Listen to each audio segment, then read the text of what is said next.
আমি শুই মানে দুপৰীয়া বহি আছিলো আগফালে বান্দাত 5 আগষ্টত নাহিলে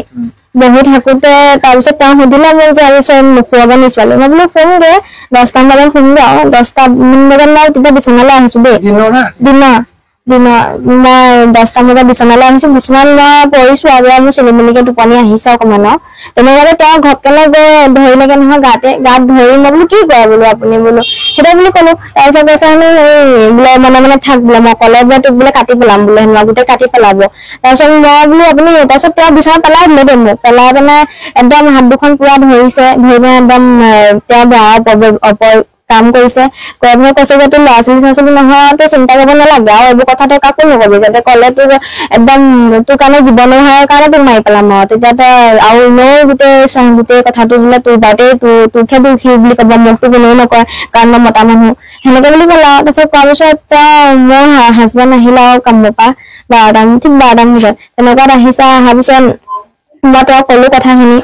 কোৱাৰ পিছত মই বোলো এনেকুৱা ঘটনা নহয় তেতিয়া তেওঁ দেউতাকক মানে কৈছে আৰু এনেকুৱা কেলে কৰিলে কি সেনেকুৱা তেওঁ কওঁতে যে ক'লে কি বোলে ৰ বোলে মই মাক মাতি আনোগে মাক মাতি অনাৰ পিছত মই যিটো কৰিবলৈ কৰিম তাৰপিছত তেওঁ গডেজ ভাঙি পেলাই পইচা 700 টকা নি পেলাই তেওঁ মানে গুচি গ'লে তেওঁ মানুহটো আহিব বুলি ভাবি আছো মাক আনি পেলাই তাৰপিছত নাই মানুহটো নাই তাৰপিছত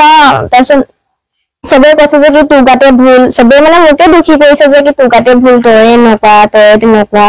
তাৰপিছত মই বোলো মই কি কৰিলো তাৰপিছত এদিন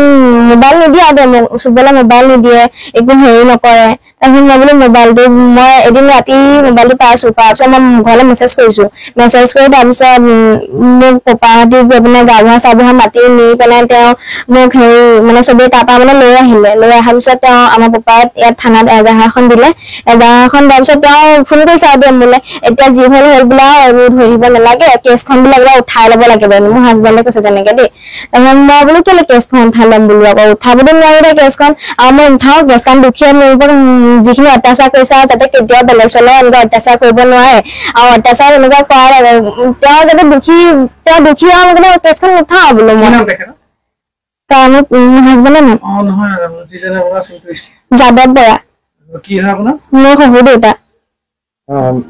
আপোনালোকৰ যি ঘটনা সংঘটিত হ'ল এই ঘটনা যোনদিনাখন সংঘটিত হ'ল এই সমগ্ৰ ঘটনা আপুনি আপোনাৰ স্বামীক অৱগত কৰিছিলে নে কৰিছিলো তেওঁ তেতিয়া কি কৈছিলে তেওঁ প্ৰথমতে মোৰ ফালে কৈ আছিলে যে কি হেৰি হ'ব আমি থানাত কম বুলি আহিছিলো দেই কিন্তু চবে গাঁৱৰ মানুহে ক'লে যে কি থানাত ক'ব নালাগে এইবোৰ কথা ক'লে বেছি তোৰ ওপৰতহে হেৰি কৰিব যায় কৰিব মানুহটো দুখ নকৰে তোৰহে যদি দুখী বুলি ক'ব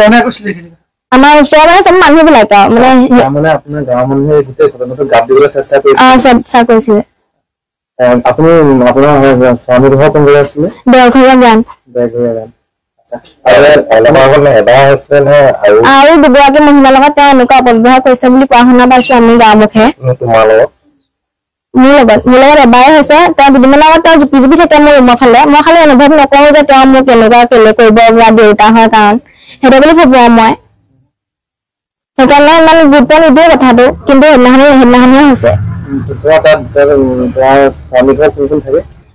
মোৰ দেউতা থাকে আৰু মোৰ স্বামী আৰু মা দেউতা আৰু মই 2 বছৰ আপুনি সমগ্ৰ কথা আৰক্ষীক জনাইছে আৰক্ষীয়ে তোমাক কিবা আশ্বাস দিছে নেকি কিবা কৈছে নেকি আৰক্ষীয়ে মোক কৈছে মানুহজনক বিচাৰি অনাৰ পিছত উচিত তদন্ত কৰা হ'ব আৰু সেয়াই কৈছে আৰু কি ক'ব আৰু তোমাৰ স্বামীৰ লগত যোগাযোগ হৈছে নেকি মই সেইদিনাখনিয়ে যোগাযোগ ত্যাগ কৰিলো আৰু যোগাযোগ কৰা নাই মই এতিয়া